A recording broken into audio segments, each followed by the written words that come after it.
The Talmud says that if you see someone who is Jewish and doesn't have compassion, kindness, and sense of modesty, check their lineage, see if they're really Jewish. Part and parcel of the Jewish DNA, this neshama, the soul, is to have these qualities. Compassion doesn't necessarily mean to give in to somebody. On the contrary, compassion to a drug addict and to give them money is not compassion, it's cruelty. Because you're giving them the opportunity to further their addiction. Compassion.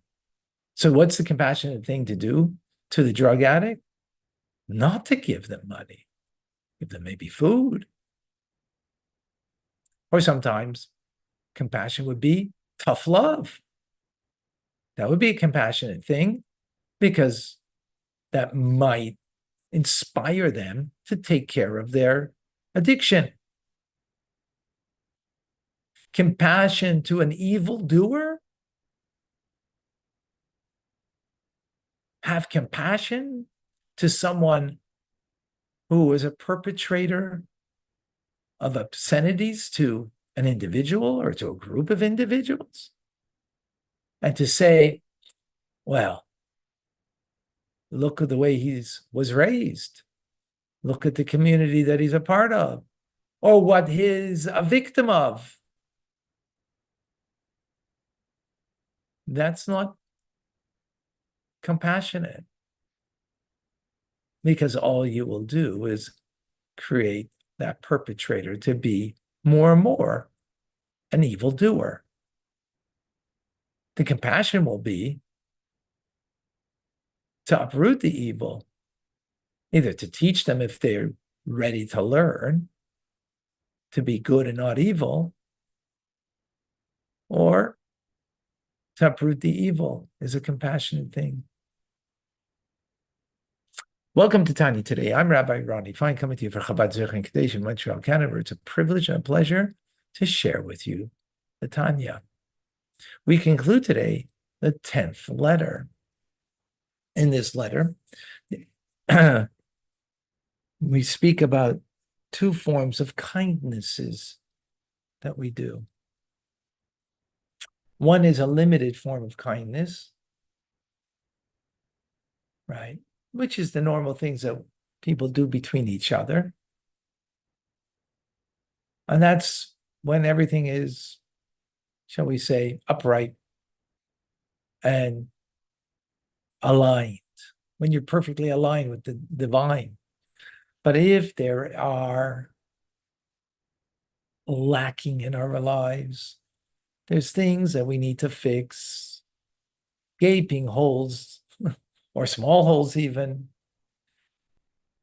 stains on the soul that need to be cleansed. So we need to elicit Chazdei Hashem, the kindnesses of God, everlasting, infinite kindness of God.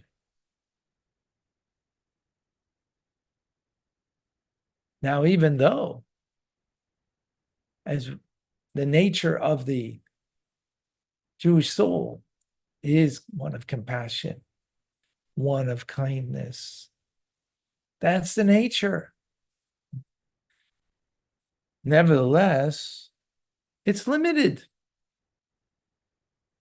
But God, he's unlimited. That's what we call him, Ein Sof, without limit. And his attributes are likewise, have no end. Have no end. And this is what's written, Ki lo ycholu rachamav. In Lamentations, Jeremiah writes, times of destruction of the first holy temple, that God's attributes, his mercies, never cease. They're boundless. His compassion, his act never cease. Likewise, his kindnesses never cease. Now, the prophet says, Ki lo tamnu. God's kindnesses don't cease. His mercy doesn't cease. And it continues, says the prophet Jeremiah, Ki lo tamnu. For we have not come to an end because we are lacking. Jeremiah speaking in the time of destruction. That we are not perfect. Ki lo tamnu. We are not pure. We're not perfect. We're lacking. That's what exile means. That's what, destruction of the holy temple was, because of our lack. Yet God's kindnesses don't end. His mercies don't end, nonetheless. Which means that in a time that we're not perfect, how is it that his mercies don't end? And compassion doesn't. And goodness and kindness doesn't. But we need to elicit that. As we know, everything that comes from above is based on us, and that we elicit from on high. Now, God only helps those that help themselves, right? Well, this is that God's infinite, limitless kindness should continue. We elicit that. How do we elicit? When we act that way. When we are kind in a manner that is without limit. And so, as we've explained, what does it mean to be kind without limit? You don't give based on what you're comfortable giving. You give on what's needed. What is needed, and you give based on that, right? That's an infinite form of giving. That's right. So in the time that we're imperfect, right, gives us the opportunity to be infinite. Infinite kindness, eliciting God's infinite kindness. And through that, what do? We rectify that which we're lacking. Because the infinite kindness of God that we elicit because of our giving in such a manner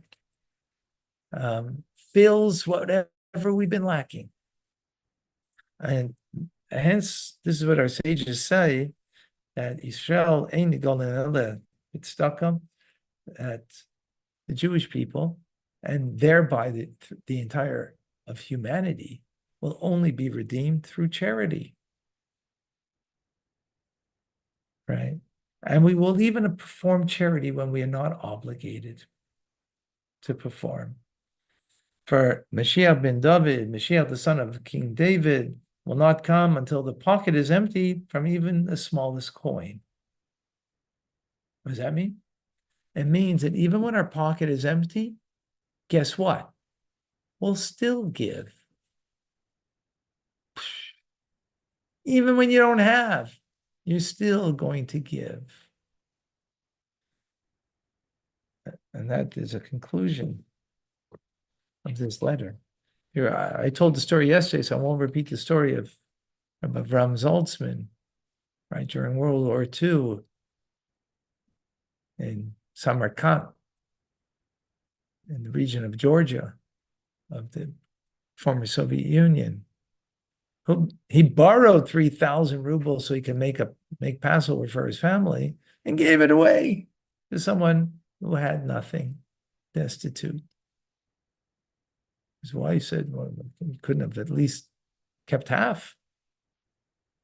He says, no, I can still, I know people, I can still get the loan. But he has no one. So he gave what's needed, even when he doesn't have. It was borrowed money. He even doesn't have. still give. That is an infinite form of giving.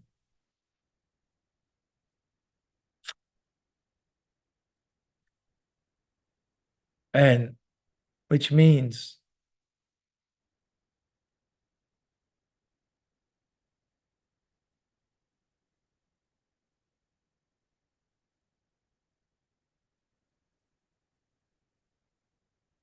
in some of the letters that the Alter Rebbe speaks to the community, the Hasidic community, speaking about that they're borrowing money just for food. And yet the Alter Rebbe is saying, don't forget to be charitable.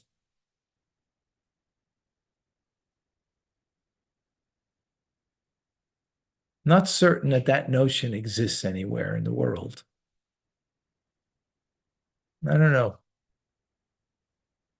if that notion exists anywhere. But this is echoing God's infinite form of giving that we elicit when we act in that infinite way. Infinite way means rising above the human condition, creation. Human condition is survival, right? And who needs to survive? Me first, right? And here it's not that way. Sometimes it's true you got to put on the oxygen mask first yourself, because if you don't do that, then you won't be able to help someone else. That's true.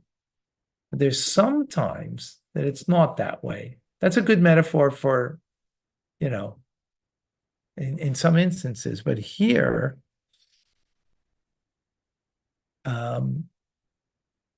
giving away the 3,000 ruble and means to trust that you're going to be able to get, right? First of all, to trust in Hashem that you're going to be able to get more. And secondly, or even moreover, that someone else's needs, why is that less than my needs? Right? That's an infinite form. That's really something like beyond. I'm just repeating this, really just for myself. I mean, everybody goes into hate. I hope you're listening, but just to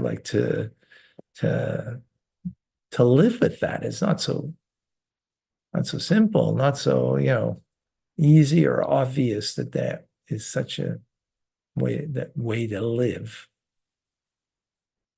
Although it is truly something else.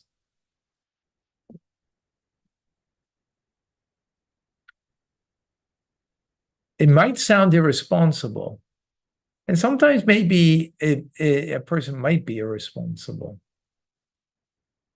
The proof will be that it's not irresponsible, like in the story with Avram Zaltzman, right? They gave away the three. He did get money to be able to make Pesach, and he did eventually pay back everything, right? So he was responsible, right? Being irresponsible, no. That's to borrow and not pay back. No, you're not allowed to do that. To knowing, you have to pay back. But to borrow and to give tzedakah, yet, right? Having complete faith and trust in God,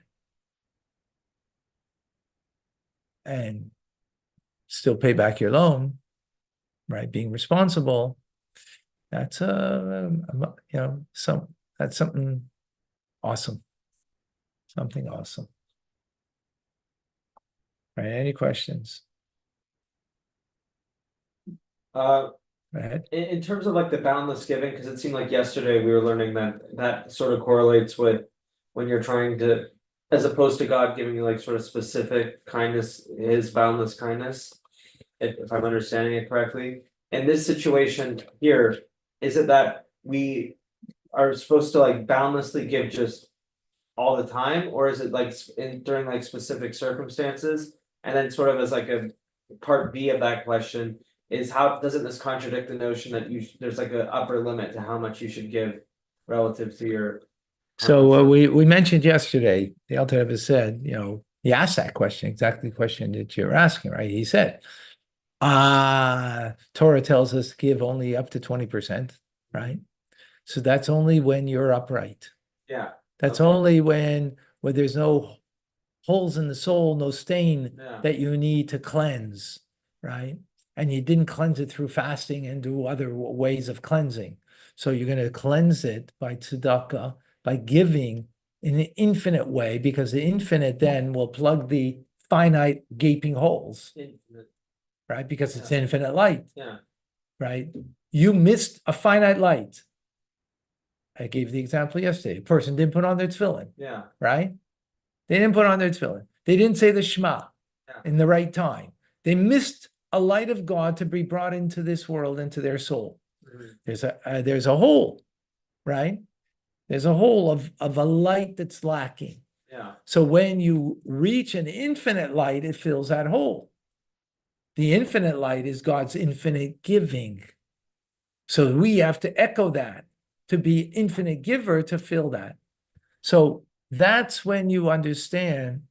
And again, this is a very profound awareness and commitment that your spiritual health is no less, and if not more than your physical health. So your physical health, you would spend all of your money Yeah. to bring you to health, back to health, right? If you felt that there was some chance that you're going to be able to live a decent life, right, with this money that you got to spend on your health. Yeah. So your spiritual health should be equally, if not more so. But that itself is an achievement to be able to come to that, right? To recognize that. And when you do, then you'll be able to give infinitely. But since we always have holes in what we're doing because we're not tzaddikim, then don't we always have to be giving infinitely? Yeah, Sounds maybe. Oh, this is it. Do we always have to? No, we always need to be aware of it. Like this, it's not an oblig. It's not like a halachic obligation, yeah. right? The Alter Rebbe is teaching us a higher way to live. Yeah.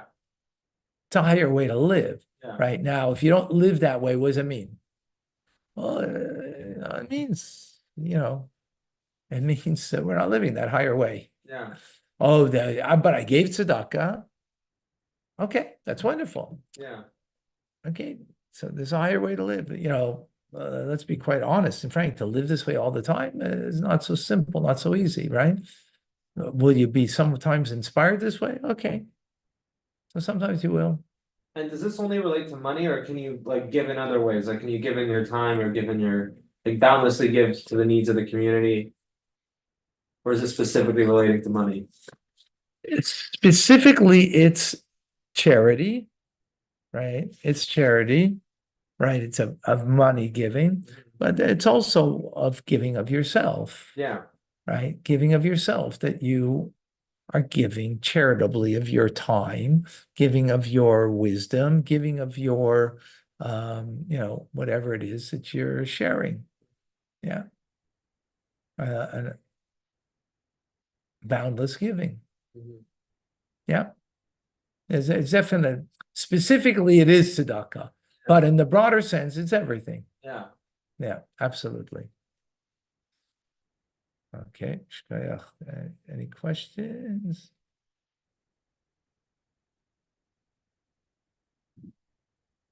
No questions.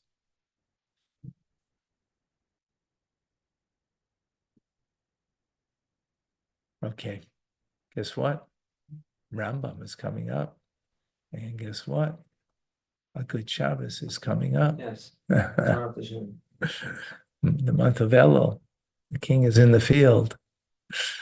I'm Rabbi Ronnie Fine, coming to you from Chabad Zurich and Kadeshim in Montreal, Canada. It's a privilege and a pleasure to share with you the Tanya. Have an amazing day. Good Shabbos, and Rambam coming up.